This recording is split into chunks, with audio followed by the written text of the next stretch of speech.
Good day! So today, i-discuss natin yung mga sagot dun sa pretest natin sa Agricultural Economics and Marketing.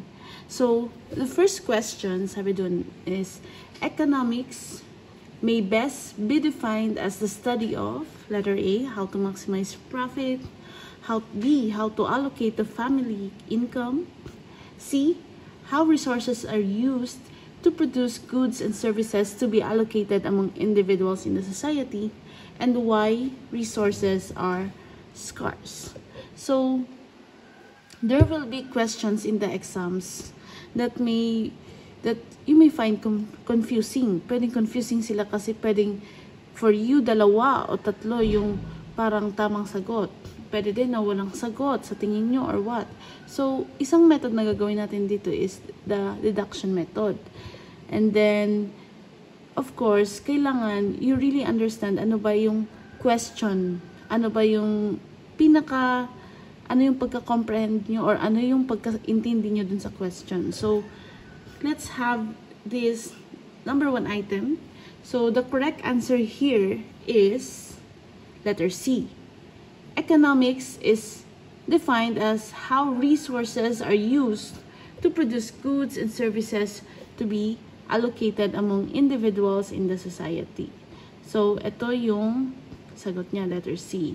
Now, itong definition nito, ito yung kumpleto and accurate siya kasi talagang kinakapture niya yung pinaka-core concept of economics. So, di ba, economics is fundamentally the study of scarcity.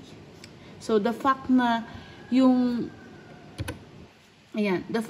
wants natin, we have unlimited wants. Pero yung resources natin, limited. So, ibig sabihin, yung resources natin na available to satisfy yung wants natin is limited. So, the question then becomes, how do we make the best possible decision with these limited resources? So, doon din papasok yung mga choices. So, in economics, basically, ito is about decision making. Dahil nga, we are experiencing scarcity, we are to make sound decisions kung paano ba natin gagamitin tong mga resources para ma-fulfill yung wants and needs natin na nasa society. So, yung dito sa letter C, sabi ko nga, kompleto siya kasi nandyan yung mga key elements ng tamang definition of economics. So, nandyan si resources. Ayan. So, alam naman natin yung mga resources, these are the inputs for production like yung mga land, labor, capital, and entrepreneurship. And then, nandyan din yung to produce goods and services. Ibig sabihin, production. So, this is the process of creating goods and services from the resources.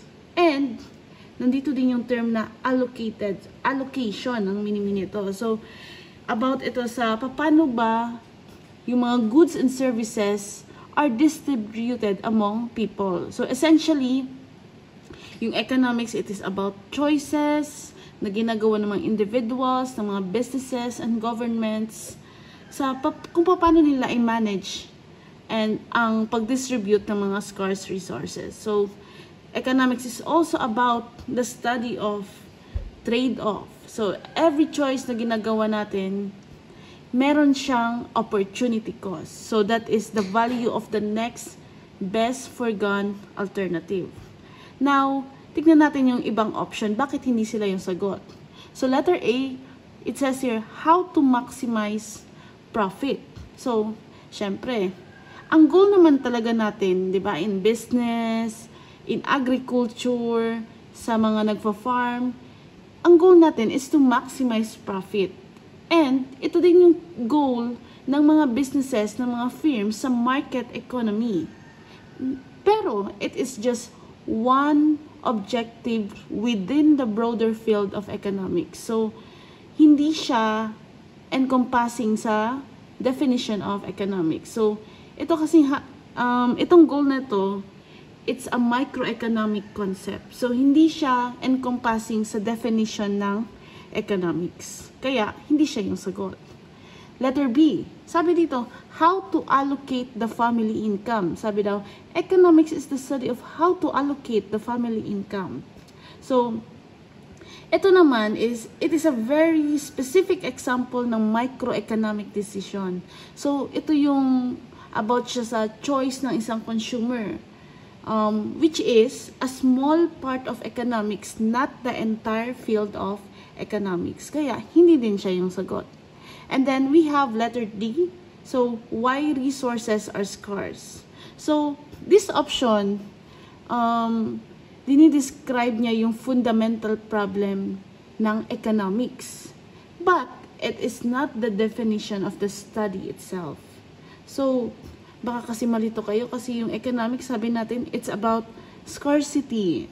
The fundamental aspect, the fundamental concept of economics is scarcity. And nakita nyo dito yung scarce. Wala dito si scarce.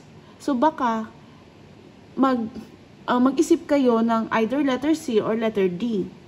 Pero, ang gagawin nyo yan, titignan nyo kung ano yung may mas malinaw or mas kumpletong definition. And in this case, ang pinaka-kumpletong definition is si letter C. Okay. So, bakit hindi si letter D? First, sabi nga, di ba? Kasi nga, hindi niya dinedefine yung economics as a whole.